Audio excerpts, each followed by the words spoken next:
All right, welcome to another episode of the Attorney Lounge. I want to thank my guest today, Judy Selby. Thanks, Judy, for being here. Pleasure. Thanks for the opportunity, Brian. So you wrote a book that really spoke to me. I love it. I think that every lawyer, young, old, should read this book. I think it's essential. So I'm really excited to dive into it. The book is called The Untold Secrets to Thrive as a Lawyer. Congratulations on writing the book. I thought it was great. Thank you so much, Brian. That means a lot to me coming from you. I've written ebooks before, but I've never written a real book. And you're always a little like, "Ooh," when it goes out there in the world. And to get this kind of feedback, it just really warms my heart. As you and I have discussed, the purpose in writing the book was just to add value, be of service, and to hear this kind of feedback really just warms my heart. So thank you. The type of things that you outline, and we're going to go through kind of chapter by chapter. I'm going to highlight a few things that I thought really stood out to me in each chapter, and then I think we can sort of expand on each one of those things. But I would just highly recommend any lawyers or anybody thinking about becoming a lawyer, like, this is the practical stuff that you don't really get in law school, that I think your years of experience as an attorney, I think is just as invaluable. And I told you before, it's like it's packed with so much good content. I had a hard time even focusing on like what things to say. So let's dig in. I think one of the first things that I wanted to bring up, and I think it kind of sets the tone for sort of the premise of the book, is the blue collar work ethic. I grew up kind of a blue collar kid, I didn't really have kind of that exposure to sort of the white collar professional world, the service industry, and how you sort of conduct yourself. And so the idea that you don't have to go to Harvard or Yale to be successful and have a successful legal career. I went to the University of Kansas. Like, talk about that blue collar work ethic that you brought to your career and how that helped you. Yeah, I think that's the foundation for, any success that I had in the field of law was all because of that. Like you, I didn't go to an Ivy League law school. In fact, the tagline of the book is, how to thrive as a lawyer, even if you didn't go to Harvard or Yale. Mm-hmm. And the way that concept kind of crystallized was when I was being recruited to join one of these really elite law firms as a very young lawyer. And they asked if I would be comfortable working at that firm, because I didn't go to one of the elite law schools. Mm-hmm. And although I thought my law school was just fine, but as I was talking to this partner at the firm, these words just came out of my mouth where I said, I'm just a blue collar lawyer. And I am. My dad was a blue collar worker like you, no white collar experience at all in my family tree. In fact, it was a little hard for me to even verbalize that I wanted to be a lawyer because we didn't know nobody did that in our neighborhood. Yep. But it was kind of a matter of necessity. It was a career change for me. I had been a trainer and a coach and had, I think, my 5th knee surgery. And I was like, man, I got to sit down. And so, but I can 100% say the secret to my success was bringing this concept of doing the work, being of service to other people. I felt very grateful to have the opportunity. I felt grateful to get student loans to pay for law school. I felt grateful to have the education. I felt grateful to have the job. And I think all of that showed as well. And when you have that blue collar ethic and you have this feeling of gratitude to be there and you see the opportunity that's been given to you, law firms can hire a lot of other lawyers. They picked me as one of, several that they hired. But I felt very, very lucky, and I wanted to prove myself and be of value to those I worked with. And the ways that manifested over the years in terms of, how you conduct yourself on a daily basis, not just in terms of doing the work, but in relating with other people, I think makes all the difference. Yeah, I agree. And I think that's what kind of resonated with me with the book, I think, so much, because those themes play throughout. The book is structured all the way, from the beginning of how to land that first job, how to be a great associate, how to be a great partner, how to make partner, and then, kind of mindset, which was the last chapter, which is really fantastic. And I know that that's getting a lot of interest from people that have read the book and people you've talked with. And so I definitely want to get to that part of it. So I'm just going to walk through the book and point out a few things that really resonated with me in each chapter, and then ultimately finish up with that last chapter in mindset, which I think is just fantastic. So just at first, how to land your first job. And again, like especially a lot of, young attorneys or law students that may not have that exposure to, a professional background, like going into these interviews can be a little bit of a daunting task.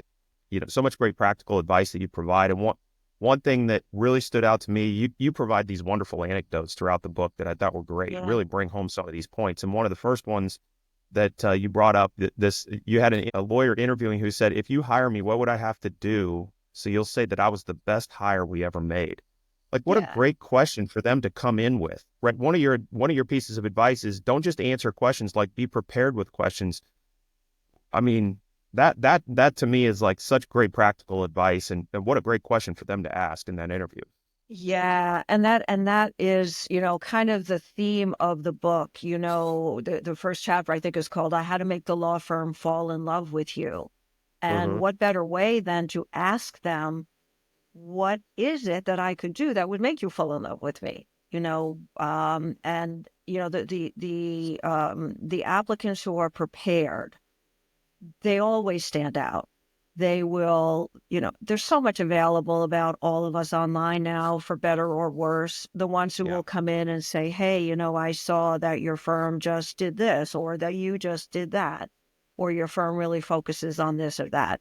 Those things show you that this is somebody who is detail focused, who is taking the time and be prepared, which, as you know, is a key to success as a lawyer. The people who can engage on a personal level. And it's challenging now for, people who have, spent their lives communicating via a device, Right.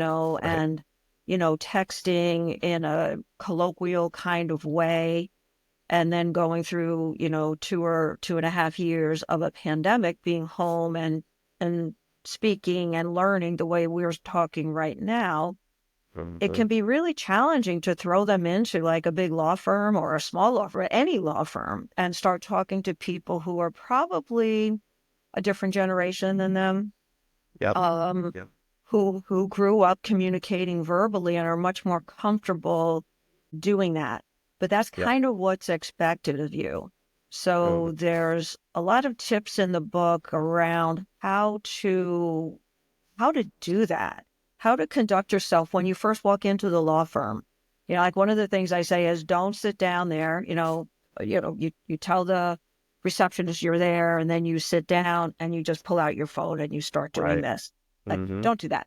Yep. Sit there, observe the environment, see how people interact with each other. Take this as a learning experience of the vibe in the firm. Yep.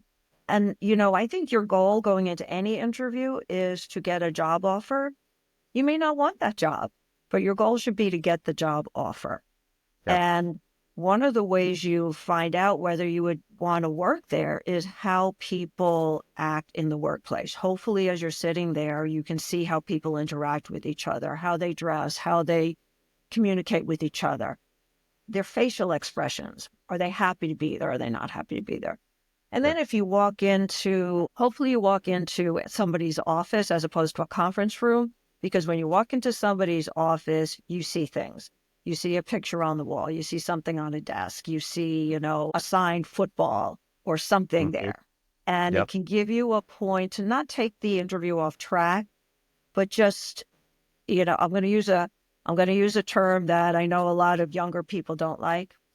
Engage in some small talk, you know, and, Yep. when this was told to me a long time ago, and I have interviewed hundreds and hundreds of lawyers over the years and hired hundreds of lawyers and supervised hundreds of lawyers over the years, you pretty much know, especially when somebody's just coming out of law school, you can pretty much tell by their grades, the transcript, the resume, if they can do the job. Yeah. But what they're looking for most times is this somebody I want to see every day? Mm-hmm. Is this somebody I want to work with? When I walk into the firm, cafeteria or kitchen to get a cup of coffee, and that person is there, do I go, or Yeah. am I happy to see them? Right.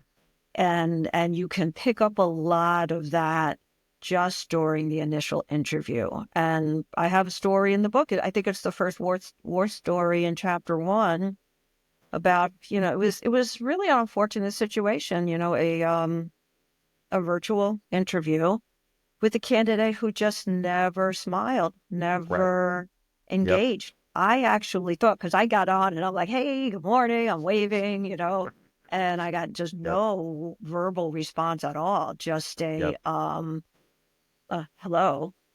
I thought for sure my camera was off. Who would Yep. not at least smile back at somebody said this? Right.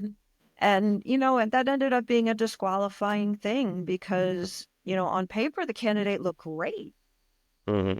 but we all, several of us did the interview and we're like, this person is going to be too hard to interact with, Yeah. Yeah. and we just didn't want to do that.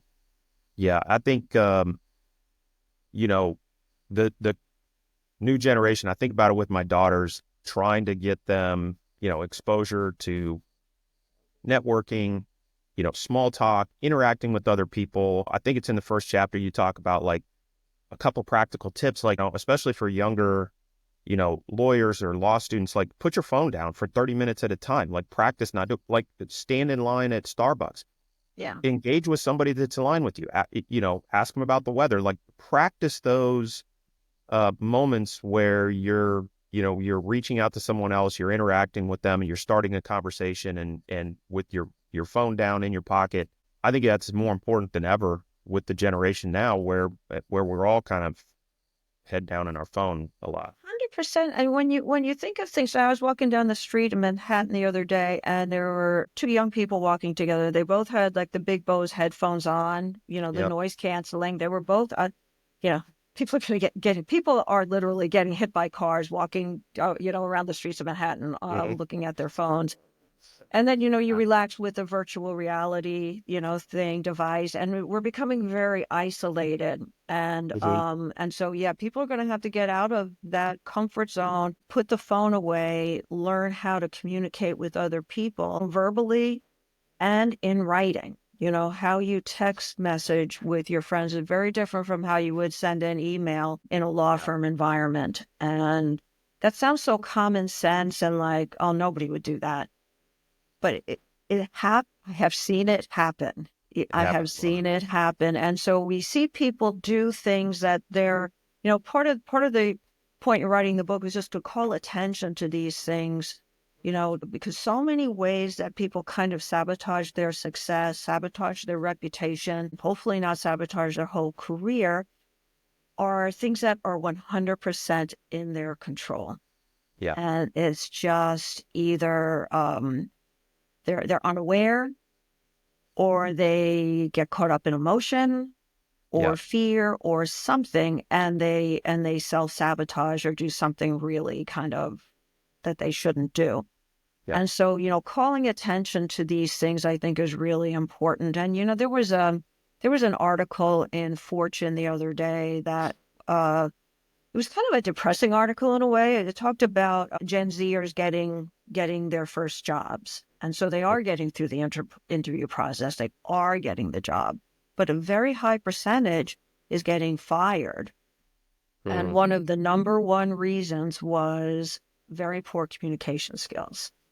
Just not knowing how to communicate verbally and in writing Yep. in the workplace. Yep. And so, trying to call attention to these things in the book, that was the goal. These are things you can control if you're aware of it. Yeah. And I think one of the themes that kind of comes up, and we'll probably say it a couple times, look for ways to give, not get. And one way, like asking other people questions, like, is a great way to have a conversation, to ask people questions, take an interest in the person that's sitting across from you, be kind. You know, I've even heard like, don't put your phone on the table. Like, even if it's there, it's sort of, that gives people the impression that, hey, I'm talking with you, but if I get a text message or something calls, like I'm going to do that instead. Put your phone completely away. Don't even have it present, and just That's really take the time to such be great in the advice. moment with that person, you know? That's such a great advice for all of Yeah. us, but certainly the worst thing you want to appear in an interview is distracted. Right. That you might have another priority right now that would take precedence over this discussion we're having. Okay, so you get the job. The next chapter is how are you going to succeed as an associate? I love some practical advice of mindset of how do you make the partner's jobs easier? And a few things that stood out to me, at a high level, never forget that you're in a service business. A lawyer is in the business of serving others. And setting that tone, I guess, and that mindset, a few things, again, that stood out to me: build trust, deliver on what you say you'll do. That just frankly doesn't happen a lot of times. And I think you can set yourself apart from that. Look for ways to over deliver, be consistent, show up as your best self every day, which I know gets into the last chapter, which I'm excited to get to that too. Take responsibility for your mistakes, common sense, but just own your mistakes. We're all going to make them. And then the last thing too, which we touched on a little bit, don't become your emotions. That chapter has so many great tips, Yeah. and those were things that resonated with me. Yeah. And I think the first thing of all is, how are you presenting yourself, as you walk in? I have a story in there, and, it's kind of naturally my mindset and my approach to life. If somebody says to me, "How are you?" Yeah, how's it going? Hmm. I respond, "I'm great. How are you?" Especially in the workplace. Right. If you're, and there's a story in the book. I'm walking down the hall early on a Monday morning, the biggest partner in the firm who had been working with me a bit, and he had the best cases. So I got the best experience, and these things Hmm. stack on each other. Hmm. And that experience leads to another experience. There was a little resentment in the firm, by the way, I think, around that as to, why is Selby getting some of these opportunities? And Hmm. one day I'm walking down the hall Monday morning, and he says, "Morning, Judy, how are you?" I said, "I'm great. How are you?" And he stopped and he turned. He said, "That's why I love working with you. You don't say, 'Well, another Monday. Oh, I'm Yeah. fine. How are you? I'm hanging in there.' It's like, 'I'm great. How are you?'" And I'm not Yeah. saying to be a big phony in the workplace, Yeah. but if you're an associate and you're busy, you're probably working on, I don't know, let's make up a number, 5 cases. The Hmm. partner you're working with probably has 200 cases. Hmm. And who are they going to gravitate to? The person who says, "Hey, I'm great. How are you?" Or the person who's like, so little things like that. And then really just taking ownership over your work. I have some war stories of boneheaded things I did as an associate in there. But going that extra mile where you have the opportunity. I'll never forget as a young lawyer being asked to update a chapter in a book that one of the senior partners had contributed. And I was told to do something very specific. And I did that. I decided I thought it was good practice. It had been a while since the chapter had been published. I double checked all the sites in the book, in the chapter, just to make sure there wasn't some new development in one of the cases cited. And there was. And so I turned in my draft at 4 a.m. I'll never forget driving into the workplace, giving him the draft, going home, and then meeting with him at some Yeah. point a day or two later, and him saying, "Who told you to do that?" And I said, "Nobody. I just saw that site, had been updated." Hmm. He didn't say anything, but you could tell he was like, "This is different. Yeah. This is different. This is that extra mile." Yeah. So doing things like that, I think, is really key. But I think the most important thing of all, besides the attitude, is never get chased for work. Never, ever get chased for work. If you have a deadline, you must meet that deadline. If you Yeah. can't meet that deadline, don't wait to the last minute. You can tell in advance. Go Hmm. to go to whoever assigned it to you, and it may be a more senior associate, and maybe a partner, and just say, I'm having an issue here, I'm having an issue there. You could be going down a wrong path, and you just need guidance, get the right way. But never, ever, ever and this is a rule for partners too. You never want a client to say, where is that? You never want a partner to say where. That's where you erode trust. Yeah. That's really where you erode trust. I couldn't agree more. There, to me, where I saw associates differentiate themselves was people that took ownership over the project, whether it's a litigation matter or it's a from my world, an M&A transaction or an IPO or some sort of finance, like own that project and be part of the team that wants to see that get across the finish line. Don't just do what's told. And your anecdote of like checking the citations, like kind of like take that project on as something that you own. You're part of the team that's trying to accomplish this ultimate objective. What can you do to help make that happen? Don't just do what's assigned and then wait for the next instruction. Exactly. When I would go to, if we were going into a conference room for a meeting, I would bring extra pens and extra pads. Mm-hmm. Partner comes rushing into them. They don't have a pad or pad. Here you go. Yeah. Offer to do an agenda before the meeting. Offer to do a summary of the meeting afterwards. If you and I are on a phone call and we say, let's meet next Tuesday at 10, send the invitation out. Get Yeah. it on everybody's calendar. You want to take these things off of the partner's mind. Don't wait to be told Yeah. and do it. Yeah. So much of this, we've discussed this, Brian, common sense. Common sense is not common practice. But Yeah. these are the little things, like just try to take 2 minutes and say, what's the extra thing I can do, that would make anybody else's life easier, Yeah. and do it and show that you're forward thinking. Yeah. Yeah. And I think, and we'll talk about some of these once you make partner and you're focused now, you're focused a lot on your clients and making their jobs easier. And we'll get to some of that. But so, the next chapter in the book is you're becoming a partner. I mean, as you sort of graduate through these phases in the law firms, how do you become a partner? And some of the things that resonated for me were model successful partners. Like, look at the people that are successful. It's not hard. Like, the examples are there for you. See what they're doing and model their behavior. You make a point in the book. You say you've never worked with a successful partner who is a complainer or negative. Just bringing that positive energy. Who do you want to be partners with? Who do you want to hire? Who do you want to be your partner? You want somebody that's positive, that's looking to get things done, that's looking to be of service to others. Like, I mean, who do you want to be a partner with in any business?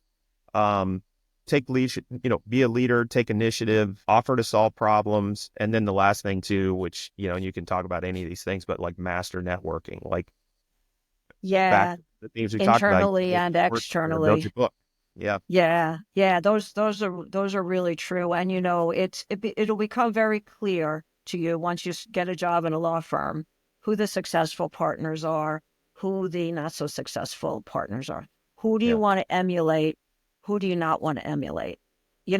Instead of just complaining about the bad partner, the difficult partner, and some of them, they can have big books of business, but are they really successful? There are certain partners that the associates hate to work for. Why? Yeah. What is it about them? And then you can even find ways of, if you're working with somebody who's a difficult partner, there are ways you can make that work better for you. So a lot of times I found that the most difficult partners in the firm are scared. They've been burned. They've had people who didn't deliver their work for them. They've had people who let them down. They don't trust. And so when Yeah. you first start working with them, there's tactics that you can use. Like when you meet with them and they're giving you the assignment. Okay, so you're taking it all down, or it's in an email. You respond either in person or in another email saying, okay, got it, understood. Let me make sure I understand exactly what you want. Kind of repeat it back to them. I understand that this is your priority of how it should be done, and I understand this is a deadline. Correct? Uh-huh. Correct. Not correct. Yeah. You'll find out. And then just send like an unsolicited progress report. you Yeah. know, just an Yeah. FYI, I'm 2 days into it, it's looking good, it's looking whatever. I think when you work with difficult people, those things put their mind at ease. And as I say in the book, keep everything keep all your communication. I hate to say it because it sounds like you should be paranoid or whatever, but there are people who will say, you never told me this, or, I never asked you that. And then Yeah. have to, in a diplomatic way, kind of say, yeah, you did, or yeah, I did, or whatever. So that's one tactic. But in my experience, the successful partners all have common traits about them. They're the upbeat people, they're the high energy people, they're the people who will put themselves out there. Watch what they do, see Yeah. how they do it. And success leaves clues. Follow them, follow their lead. And Yep. then in terms of networking, and oh, first of all, let me just take a step back. Do you even want to be a partner? You need to think about that. Mm-hmm. Is this what you want? If it's an equity position, make sure you understand the economics of that, what it means. Do you need to take out a loan? Do you have to buy into the partnership? How does it work? I Mm-hmm. have seen, and it's almost incredible to say this, people who didn't realize when they become a partner that they may not take taxes out of Right. your distribution. I won't even call it a Right. paycheck, your distribution. Yeah. And they're like, oh, look at this big raise. They go out and buy a new car, or they do something dumb, and then Yes. they get a bill for 40% at the end of the year from Uncle Right. Sam. They don't realize that they will need to file income tax returns in every state that has a state income tax where the firm is generating revenue. So make Yeah. sure you try to understand these things. Try to make sure. I had a friend who was offered a partnership very, very early in his career, and the firm had lost some partners recently, and it was kind of against their bylaws to offer him a partnership because he was a little too junior. So that raised a red flag. Mm-hmm. He did a little bit of inquiry. The reason they offered him the partnership was their lease with the building required a certain number of partners, but they had lost so many partners they were below that threshold, so they were trying to get him also on the hook for any liability with the lease. So make Yep. sure you understand what it means to be a partner, but Yep. to depending on how big your firm is, it could be more or less challenging. You're going to need people to support you. People are going to have to vote for you to be a partner, the way Yep. most law firms work. And if Yep. you're in a really big law firm, that can be hard because you only work with the people you work with. Some partners get very possessive over their go-to associates, so you may not have the opportunity to meet a lot of people. That Mm-hmm. will be on you a year or Yeah. two in advance. Start doing things so that you're on the radar screen of other partners in the firm. You go to the firm events, go to the firm softball game, go to the firm retreat, meet other people. And, one thing that works really well, let's say that I'm the partner and I really like you, Brian. I really want you to become a partner. I Mm-hmm. can make introductions to you to other partners of mine, maybe in different offices or different practice areas, and arrange an introduction. And so Mm-hmm. you can meet with that partner. And then when the vote comes up, they're like, it's not just like Selby likes him. Yeah, he's great. I Yeah. met him Right. and Right. I feel good about it. Yep. Little things like that. And then the networking, it's not too early to start thinking about building your relationships outside of the law firm. Yep. Your colleagues from law school, your friends from law school, like the one or two people who go in-house. I my practice was insurance coverage. So the Mm-hmm. young claims person in the insurance company, we grow up together, except I went law firm, this person went insurance company route. We stay in friends over the years. That person now is giving out business 8 years later. Right. Yep. Yeah. A lot of what I think attorneys forget, especially attorneys in law firms, is that law firms are businesses, and the business of law, you know, hits home, and as much leverage as you can create for yourself when you're going into those partnership meetings. Because I think, the stories I hear a lot, I didn't end up becoming a partner. I left after my fifth year to go in-house. But hey, we don't want to lose this person. they're already developing a book of business. Like, like guys, it could be, you know, I like this person, but this is more than that. This is somebody we want to be our partner because this person is, a rocket ship that's going to be bringing in, clients left and right. Do we want to see that person walk out the door and walk into the firm that's right across the street? And like, we can't have that. So create leverage for yourself by, all these things that we've talked about up to this point, which are going to make you invaluable to your partners and make you invaluable to your clients, which Yeah, gives you leverage and say, okay, if I'm that not a is partner here, then I'll take my book somewhere else. that is so true. And, get involved in the legal community or whatever the relevant industry is, join the committees, try to get the permission to go to the conferences, keep those relationships up. I'm sure we'll talk about it later. I am a huge believer in LinkedIn. Yeah. LinkedIn is such an incredible resource that even as a very, very young lawyer, you start seeing who to follow, who to connect with. You can learn so much just by following them online, seeing what they're doing. Yeah. If your firm's clients, the companies you're working for, companies you'd like to work for, follow the company itself on Right. LinkedIn, see Yeah. their updates, and then you are aware of what's coming next. Start writing articles. What I found in my career path is when you are consistent writing articles and getting them out there. And I'm not even talking like, treatises or anything like that. People don't have the attention span, unfortunately, anymore to read long things. Right. Short hits. Offer to write an article with one of the partners at your firm on a new case that just came out. You Mm-hmm. know, when you start getting your name out there, then all of a sudden, some reporter from Law 360 is reaching out to you saying, Yeah. hey, can you talk about this? Another reporter from, any type of publication, some you've never even heard of, start reaching out to you. Then you Yeah. start being invited to speak at conferences. Yeah. The interesting thing is all these things take less and less time. When you do write an article, when you put something out in writing, I don't care if it's really short or really long, it better be right. Make sure you've done it right and you've done a good job with it because it's going to live Mm-hmm. out there.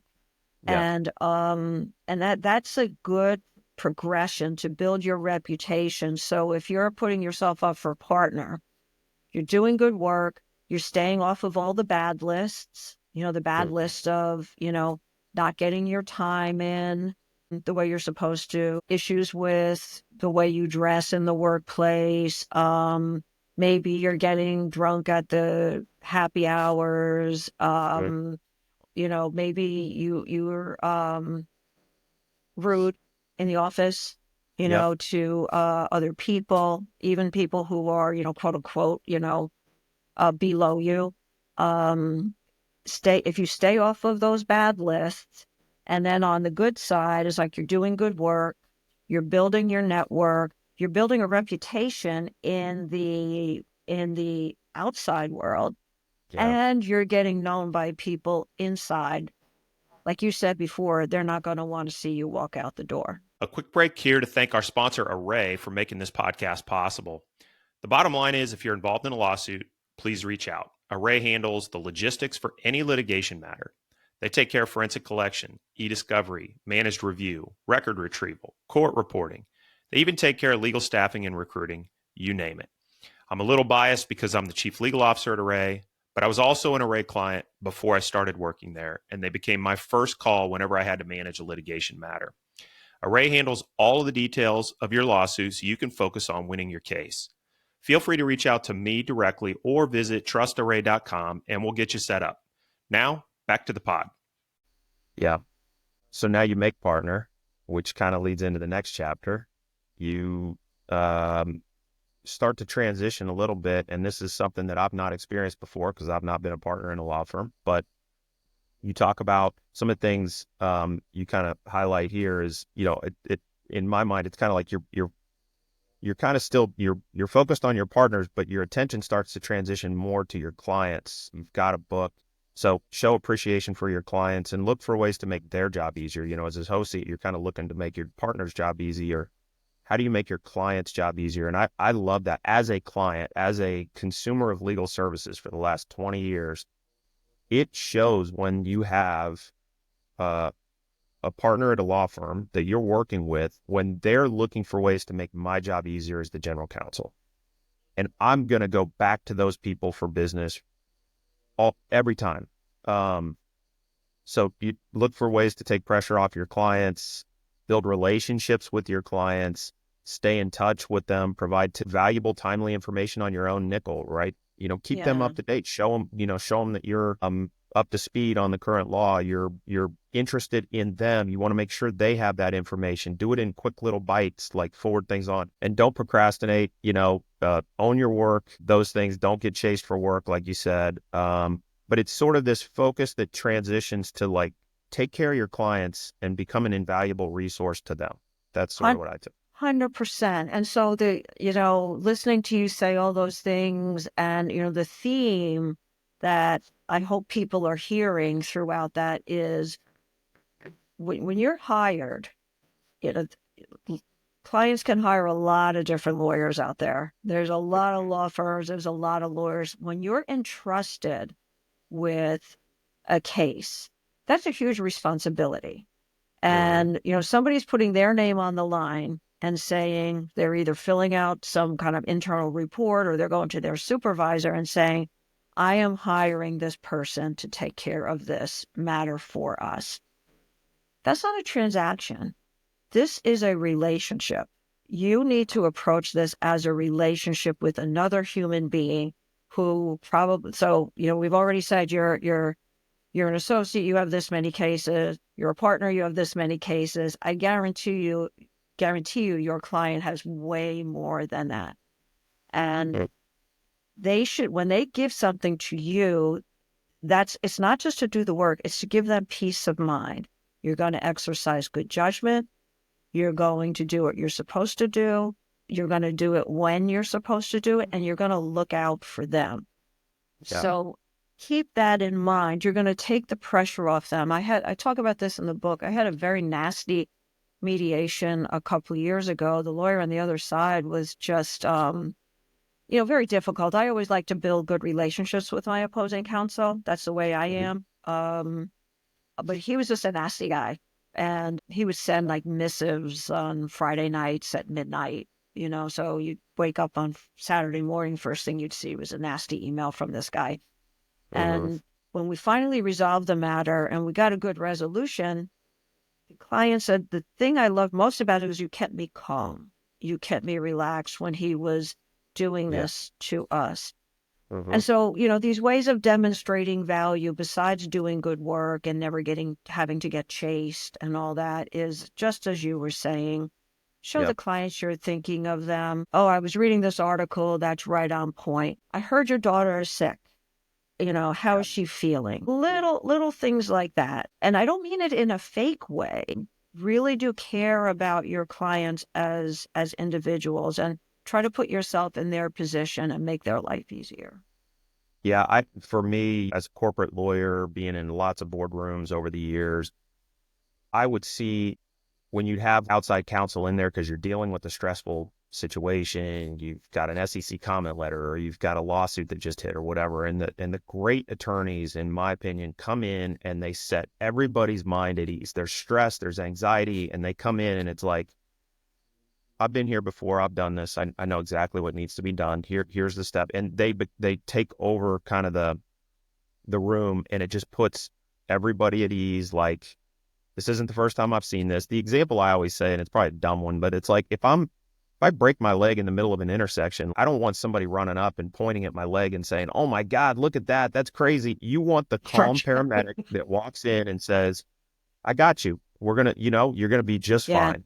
And that's what a great partner who develops great relationships with their clients does. They're not calling their attorneys because, everything's great. They're calling them because there's a situation that they need help with. And so the person that can walk in and say, I've been here, I've done this, I'm going to fix the broken leg and we're going to be just fine.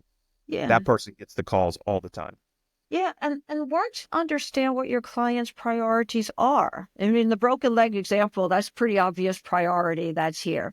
So, if the client's find out. So you get the contentious litigation that comes in. Like you say, you have the SEC thing, you get the contentious litigation.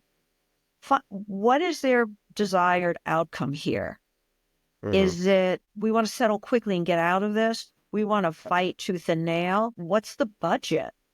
How much do we want to spend here? I have seen lawyers lose clients, get a great result, but there's, an outrageous e-discovery bill because they didn't Right. tell Yeah. the, Yeah.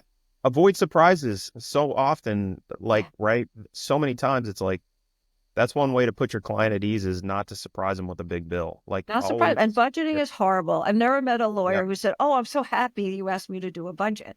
I mean, nobody there. It's almost like fictional in a way because you never know what's going to happen if you have a very aggressive, lawyer on the other side, and you have to respond to emails on Saturday morning, whatever. Yeah. Uh, these things get expensive, but you see it coming. Yeah. Say, I have to revise the budget because of this and that. No surprises, especially about surprise. No surprise. No Yeah. surprises I at mean, all. board members I mean, over the years, all the different board members I've had, they would always, they're like, just don't surprise me. Like CEO, like my bosses, right? My boss is CEO and board. And they were like, we don't want surprise. So when your outside counsel surprises you with something, now you got to deliver that news to them. Exactly. Now you're not helping me. You're putting me in a bad spot. And Oh, now so, you've embarrassed your client. Now you've yeah. embarrassed your client because because as we said before, there's a lot of lawyers they could hire. They hired you. Yep. Now, the guy who said, I'm hiring you has to go and say, we had this unexpected $75,000 e-discovery bill. And it's Yep. easy for lawyers to say, oh, they should know that. It's not our Yeah. fault. There was a lot of documents that, the other side was a jerk, Yep. Yeah, Yep. communication is super, super key. Totally. Okay. The last couple of chapters of the book that I'm excited to talk about here, and then we'll kind of wrap it up. But the fifth chapter, branding, working, how you position yourself. And nowadays it's such a, it's such a relevant topic because there's so many different ways to brand yourself with, content. And obviously this is an example of it, doing podcasts, you know, LinkedIn, social media, how you present yourself in public. But a couple points. You said do something every day to promote your brand. And then when you're in the service business, you're promoting yourself. But how do you do that in an authentic way that doesn't seem, off-putting because you're just promoting, so there's a sort of an art and a science to sort of how you do that. Build your network, be consistent. Again, this theme of like, look to give, not get. I think every time you're looking to give, it comes back to you tenfold. Having that approach and so your thoughts on some of those things about how to brand yourself. Yeah. I credit LinkedIn, my use of LinkedIn as like a huge, huge component of my success as a lawyer. And I did a rebrand actually when I wanted to get involved in cyber insurance. It was a Mm-hmm. brand new topic. I was like, I am positioning myself as an expert in this space. So it was a lot of work that did not show up as billable time on a Yeah. timesheet, where I really learned this stuff and just put out content on a very, very consistent basis. My test for deciding what to put out, will this be valuable to whoever's going to read it? Is Mm-hmm. this going to add value? Is this something new, a different twist? If I find it interesting, my network will probably find it interesting. Yeah. And, going back, I guess, to square one today, the first thing anybody's going to do is Google you. We know that. LinkedIn, I don't know how they do it, but their SEO is very, very good. They show up very, very high in Google searches, oftentimes number one, even before your law firm Mm. website. Oh, that's interesting. Yeah. Yeah, and you can control that content. It's 100% on you, Mm-hmm. to control what your profile says and all of this. It's the first thing people look for. So if they go on somebody's LinkedIn profile and there's a very old picture or no picture, they have, hardly any contacts, it's not a great thing. Some Mm-hmm. lawyers are very resistant to it. I think not as much anymore. And then one thing I've said to these lawyers is, oh, you didn't see on LinkedIn how your client was doing a panel at a conference with your competitor? Your client Right. was, and they're like, wait, what? Or how your client just liked and commented on a post your competitor put out there. Yeah. Yep. And I, oh, how do I do it? How do I sign up? So, Yep. nowadays, your online brand is your digital resume. It's the first thing people look for. It has to be current, it has to be up to speed, and it has to be helpful. And it's your Yep. chance to brand yourself the way you want. So I'm a big proponent of doing that. Yep. Easy to do, especially younger attorneys, I think, are very, very good with social media. Now, the Mm. flip side of this is, especially when you're looking for a job, clean up your social media because the law firms will look you up on social media. They will don't have every picture. You're standing there with a solo cup at some big party. If some law firm didn't hire you, don't go on a social media rant about how horrible they are. Or if you get Yeah. fired, taking a political stand, think very carefully how that may or may not serve you. If you are very public about controversial issues, and I'm not saying not to be, just understand that there could be a price to pay for doing that. Yeah. No, I love it. And I think there's so many people. I think that it's transitioning because it's been around now for a while, but so many people resistant, especially kind of older attorneys, like that's not for me, but it's another way to communicate with people. It's another way to sort of present yourself. It's another way to, build relationships, network, as you said, like just be aware of what's going on to know if what your client's up to.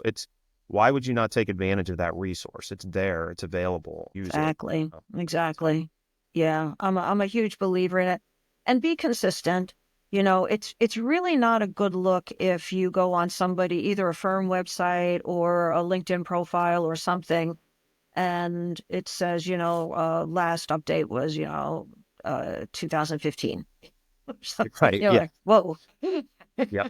One of the pieces of advice, I just did a podcast with a marketing expert, a legal marketing expert. One of the things that he said is don't date your blog posts. He's like, why date yourself? He's like, if you have a blog post that's from 2015, it looks like, but if the blog post doesn't have a date on it, they don't know, so it was kind of these little sort of tips. But I That's think you're right. interesting. Like, stay consistent, stay on top of it. And it doesn't have to be, a treatise every time. It can just be No, little pieces no. of content that help, I show won a you. massive award last year, and I honestly believe that, I mean, it was great. My clients supported me and all of this kind of stuff, but I know that my activity on LinkedIn was a huge factor in that Yep. too. Yeah. Okay, last chapter of the book, and then we'll kind of wrap things up here. But I love it. Mindset. The things I kind of wrote down. Get out of your own way. How to bring your best self to work every day, year after year. That's the chapter and the advice.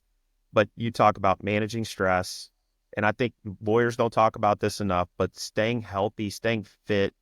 That seems to be, I think it gets talked about a lot more, but avoid unhealthy outlets for stress, which is a problem I think a lot of lawyers have, where Yeah. there's a history of, alcoholism within the legal industry. And I think, avoiding those unhealthy outlets because it is a stressful job. And this one I thought just was amazing. And I think it's great. This lawyers, anybody, feed your mind with the right things, positive messages. And the message you said about the thing you mentioned, the anecdote, you stopped watching political news every morning and starting your day with Yeah. these kind of unhealthy, like, political debates, Yeah. and then you focus on personal development and positive thoughts. I just love that sort of mindset. And then last, and you can talk about this too, but the anecdote you share about the I'm so tired and the things that you don't say to yourself, I thought was just fantastic. So thoughts on, Yeah. yeah. Yeah, well, so many times, and, this manifests at all levels of a legal career, but you see it a lot with partners in particular. And, we were talking earlier about the successful partners and the not so successful partners. What is it about the one partner that goes to the networking event on the snowy March night? the one partner that does write the articles while the other one are like, yeah, I know I should. I'll do it tomorrow. They have this I'll do it tomorrow syndrome. What Mm-hmm. is it that some people can make themselves do things they don't want to do and others can't? Some people are like in control of their emotions. Other people are not. I have seen so many people sabotage their reputations in the workplace by having an emotional outburst, or more than one, but even one emotional outburst, either at a subordinate, at your peers, with anybody, Mm-hmm. can be a real career killer. Why is it that some people are unable to control that and other people are when they're dealing with the same types of situations? Yeah. And so, yeah, I'm a big believer in always keeping in mind, why are you doing this? What is your ultimate goal? Why are you practicing law? Get leverage on yourself. Like, Yep. understand why. In the book, I call it the burn. What is it that's driving you? So if you keep that in mind all the time, for me, it's to live up to the God-given potential and the opportunities I've had throughout my entire life with my dad, the crane engineer, coming home at night, hands and feet bleeding from working in the cold, Mm-hmm. outside in the Yep. New York City waterfront. I have been blessed with tremendous opportunities. I can't squander it. Maybe it's your kids. Maybe it's your this. Maybe it's a dark place you need to go to, maybe temporarily. I don't advise living there. You were slighted. Somebody didn't value you. I'll show you. Just watch me. Just watch me succeed. Get some leverage over yourself to help yourself to do the things that you want to do. And then, yeah, what you tell yourself, what you feed your mind. The story about the guy I used to work with, who every day would come to work saying, I'm so tired, I'm so tired, I'm so tired. And I told myself, this was way before I went to law school, I will never say those words. Mm-hmm. Because we worked with this guy and he'd come in and be like, oh, I'm so tired. Some people were like, oh man, I should know I was tired too. Right. And so Yeah. there are certain phrases that I will just not say. Yeah. And that was the first one on the list, and it's still there. I love it. That self-talk, the way, the things that you feed yourself, if you're constantly critical of yourself, if you're constantly, and lawyers have a tendency, and I think part of the, going back to LinkedIn, I think, my theory on that is, attorneys are so risk averse. So they think of the downside of doing things, and I Right. think they're always thinking of the reasons not to do something. And here's all the risks of putting that out. Well, if I say that, is it going to offend this person? If it's, Yeah. whatever. Am I going to be viewed negatively? Is it going to be looked like I'm promoting myself? Like there's reasons, there's all these barriers that are self-imposed that lawyers put up that prevent them from doing something. And I think that positive self-talk, well, what are the good things that could happen? What are the Yeah. positive things that could come from this?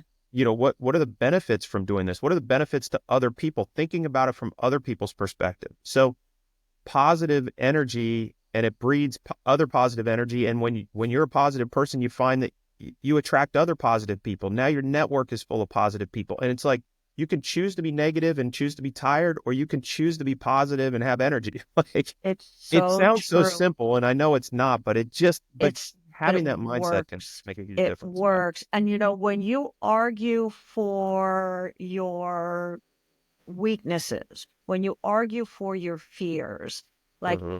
when you argue for your emotions, you get to keep them. Yeah. You own them now. Okay, you're too scared to do it, so you're not going to do it. You're too lazy to do it. Okay, so you're not going to do it. You own that. Don't argue to keep your weaknesses. Overcome them. You Yeah. know, ask yourself, and we're all under stress. We've all had horrible things happen in cases in our personal lives and all this. Just ask one simple question when you're dealing with this stuff. Don't think, how am I gonna solve this entire problem today? Just ask yourself, what's one thing I can do right now that will move this situation into a better direction? What's Yeah. one thing I can do? When you ask yourself that question, instead of catastrophizing, oh my gosh, we're going to lose this business, we're going to lose the case, we're going to get this huge judgment, we're going to, I'm going to get fired, whatever it may Yeah. be. And just when you ask yourself that question, what's one thing I can do right now to change the situation? watch and see how your mind starts to work in a different way. Yeah. And you start Yeah. looking for something you can do. It's fascinating, but it works. Yeah, and one last point that I want to bring up, which I thought was great, is have an end of day routine. And my wife, she journals, she does devotionals, and she ends her day that way, which I think is a great way to sort of put things into perspective, have gratitude, kind of like. But your thoughts on sort of like how, have an end of day routine that puts you in the right frame of mind, so you wake up fresh and ready to kick butt when you get up in the morning. Yeah, sometimes just, and it was hard during COVID because, our living rooms became our workplace and all this, Mhm. but hopefully now we have a separate place we can go to. But even if you don't, when you get to this cutoff point, take out a little sticky note, whatever works for you, and just jot down the 3 things. These are what I need to focus on tomorrow. Mm-hmm. Yeah. That has a way of taking it out of your brain. You're putting it on a piece of paper. And then, as you say, gratitude. What are 3 things that were great about today? What was the Mm-hmm. miracle that happened today? What's the opportunities that I can take from today? Mm-hmm. And then ask yourself, not to add more pressure, but ask, and you'll see this will build. What's one thing I did today at least one thing I did today to get me closer to my goal? Mm-hmm. To my outcome. What's one thing I did? And then you'll go through the day, you'll find yourself looking for something so you can answer that question at night. I love it.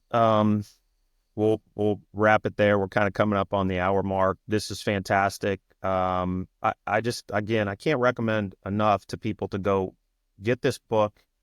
It's a great read. It's very practical, thoughtful. It's full of great content. I love the book. I really do. Thank you for Thank sharing with us here on the podcast, and hopefully people can go pick that up and will benefit from this. Yeah. Thank you so much for the opportunity. It's, as I said, my goal was to add value, and getting this type of feedback is so meaningful to me. Hopefully it'll be of value to your audience as well, Brian. No, it definitely will. So thank you for coming on the podcast. Last, I want to thank Array for sponsoring the podcast, making this all possible. Judy, this was fantastic. And I love the sign that's behind you, your painting that says, "Make it happen." I want to leave it with that. Like, for anybody out there that's thinking about writing a book, doing a podcast, doing anything, like, hopefully this is an inspiration to you, and Judy's book would be a great place to start. So thanks for coming on the show. Appreciate having you. Appreciate it. Thanks, Brian.